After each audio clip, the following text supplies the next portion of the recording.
So I'm having a chat with Dave of the Zutons. How are you? I'm okay. How are you? I mean, Yeah, not too I've bad, not just too been bad. and got a new.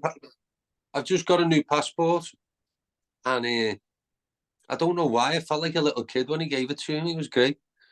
Not sure about the colour, the dark blueness. It felt like a bit of an American vibe, but can't have it all. I'm still on the burgundy at the moment. I've still got a couple of years left yet. Yeah, my burgundy one's got a big thing in it now, a triangle. That's it. I'm out the EU forever. That's me and the EU done. You got to frame it. You can broadcast that. Yeah. I will. I'm keeping it in. Um, let's talk a little bit about music because we've been playing a new single of yours called "Creeping on the Dance Floor." Tell us a little bit about the single first of all. Um, what do you mean? I think this song for me is one of the most Zutons songs on the record, but I think it's kind of evolved the sound to its next phase, and you can hear that in it because it's got all the Zuton ingredients, but it's actually doesn't really sound like anything else we've done at the same time. So like as bands should progress, but keep the things you like about them. That's what the song is. Yeah, nice, excellent, and that's coming off your new record coming out at the end of April. The big decider. What can we expect to hear when we get a chance to take a listen? Very direct songs, very simple and very. It's 9 songs, and it's the running order. We thought about the running order quite a lot. It's very much an album's album, so it's kind of like every song's different to the next one. There's no two that are quite similar, but it's good, man. It's like I'm really I'm proud of it because we put a lot into it, and at one point it looked like it wasn't going to happen. It just looked like it was going to fall apart, but it came back from the dead before it's even been released. So that's always a good sign. Yeah, yeah, absolutely. And producing on the record is Nile Rodgers and Ian Brody. What was it like having them working along you guys on the record? I think I always say this: if you go for a drive in your car, you put the radio on, you'll probably hear a Nile Rodgers production, Mm. or you'll hear the Lightning Seed.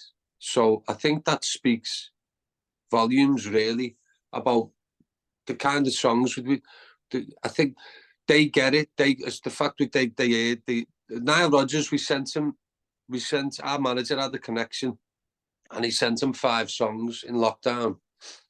So then he heard it, and within 48 hours, we thought nothing of it. He was on a Zoom call like this, talking to us, singing, creeping on the dance floor to us, saying how much he loved it. So there was no, I mean, he didn't have to do that, did he? He could have Uh, probably went and done whatever else he wanted to do in his life.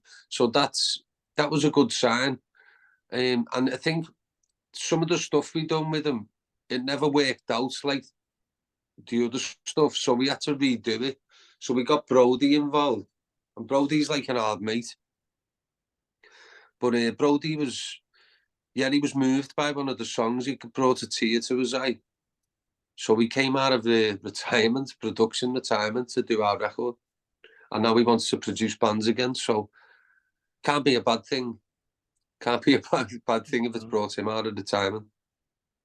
yeah, yeah, for sure. And 16 years since the last record. What took you so long? I mean, I suppose we fell out of love with each other for a Mm. while. I got heavy into, I had drug addiction problems for a long time. So I had to go and sort that out. Um, and just generally, I think we tried other bands, solo projects and stuff, and it was good, but it wasn't the Zutons. Do you know what I mean? So when we're playing on stage and we're looking at each other, you get that magic that you just don't get anywhere Mm. else. Yeah, yeah, absolutely fair enough. And you get the chance to play these tracks live. Speaking of live, when you're out on tour in April, I bet you can't wait to be touring again. Yeah, we've been just done it not long ago, done a 22 dates around the country, and it was really cold and they were really smelly venues. But in some days you were like, what are we doing this for? Do you know what I mean? Being prima donnas as you do in a band. Mm. But by the time we started playing, it was like, oh, this is what we're good at, isn't it? Oh yeah, we're in a band. Because you forget you're in a band, don't you? You just sat there going, what's going on here? We're just waiting around for nothing, and then it's like, no, you're waiting around for everything. And by the end of the night, you're like, okay, cool. But I kept forgetting. I kept thinking it was this time of year and going out with like, a tracksuit top on and a t-shirt, and I was just freezing in the back of the van. But that was bad on my part, really. So this tour we'll be better prepared for it, I think. Yeah, fingers crossed for that. Anyway, and once the run is over, we're heading into festival season. You hoping to have a busy summer with festivals? Yeah, I think so. Yeah, I don't know if I'm allowed to say, to be honest, what we're doing at the moment. Basically, we're playing Glastonbury, but we can't say that till it's Okay, announced. And we're doing a I load won't of tell gigs with anyone. Madness. Doing a load of gigs with Madness. Doing one called Stockton Calling, but I think shows goes out after that. But there's not an awful lot of because the albums come out late. It'll be next year, the festivals. This is all no good for your show, but I'm just explaining why. I'm not going to go, yeah, do you know what I mean, and tell you. No, it's all good. It's all good. We But like we're to talk. yeah. I think there'll be another. We'll be playing a lot. We're available. Come and hire us. You Mm. can come and book us, but it's one of them at the moment. We're doing it. We're doing a few support things, and we're doing a few festivals here and there, but I can never remember the names of them off the top of my head. I know that's terrible to say, but I just turn up and play. I just like the gigs. Yeah, but busy though as well. And considering we spoke about your passport coming through, you hoping to be going overseas and doing some Europe or state shows as well? Yeah, we're doing. I think we're going to do 5 gigs in America towards the end of the year, Mm. but we're working on it at the moment, getting visas. So I mean, that's a dream come true. I thought we'd never go back.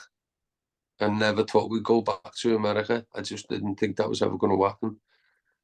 But until we've got our visas, that might not happen because of the way things are at the moment. You just don't know, do you? They might be in a bad mood when you turn up. But yeah, I can't. It's crap in it, Jim. I can't really confirm anything. It's just also if that's confirmed, there's that tour. No, we're all good. It's all good. Let's talk a little bit about the writing side of things because I know you can talk about that. For you guys, Yeah. how do tracks normally start off? I suppose if you get a melody and then you transfer it with chords, and then from that it tells the story of whatever it is. And then the next day you go and look at it, and you either decide whether the story's right or if you've got a bit of the story. And I think it's a slow process of not slow process, but it's a process of taking your time and getting what feels good. Mm. Because sometimes when you write a great song in 10 minutes. That doesn't happen all the time. So it's kind of like you've got to go back to it and just make sure it's getting the point across of what it is you want to say. And a lot of the time, as well as like, what is it you want to say? What is it you're trying to say? You're trying to say something, but what is it? Is it exactly? You don't always have to know. Things can just sound good instantly, but sometimes you have to really find out what it is that you're trying to say in a song. Yeah, for sure. And with the lyrics side of things, how easy do you find it to add lyrics to the music that's there? Every day is different. Some days it's just automatic. It flows out of you. Other days, it's like you look at them and go, they're a bit weird. But then someone else in the band will go, oh, I really like them.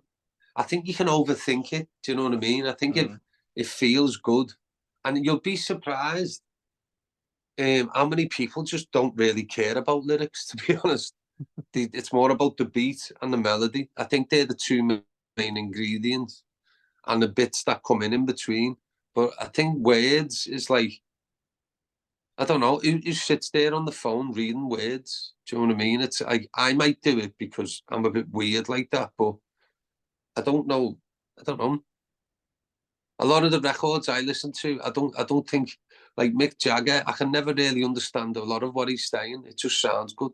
And Bob Dylan's another one. I had him on before, and I was like listening, going, don't really know what he's saying. It's good, interesting that you asked me that question. Yeah, absolutely, Dave. It's been I a think the pleasure. point. Go on. No, go on. Yeah, thanks, mate. No, I think the point of it is it's like Beck, you know, Beck, the singer, in the 90s, or Nirvana. Like, what's he on about? Really? What's he talking about? What's Kurt Cobain on about?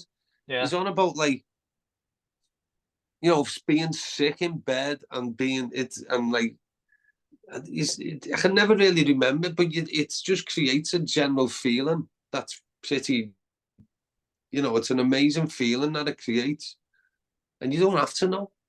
Do you know what I mean? It's kind of a subconscious thing, then. It's kind of like, oh yeah, I know exactly what he's on about. But he's not telling you what he had for breakfast. He's not going on about going down the shop for a pint of milk. I think that's when you're in trouble.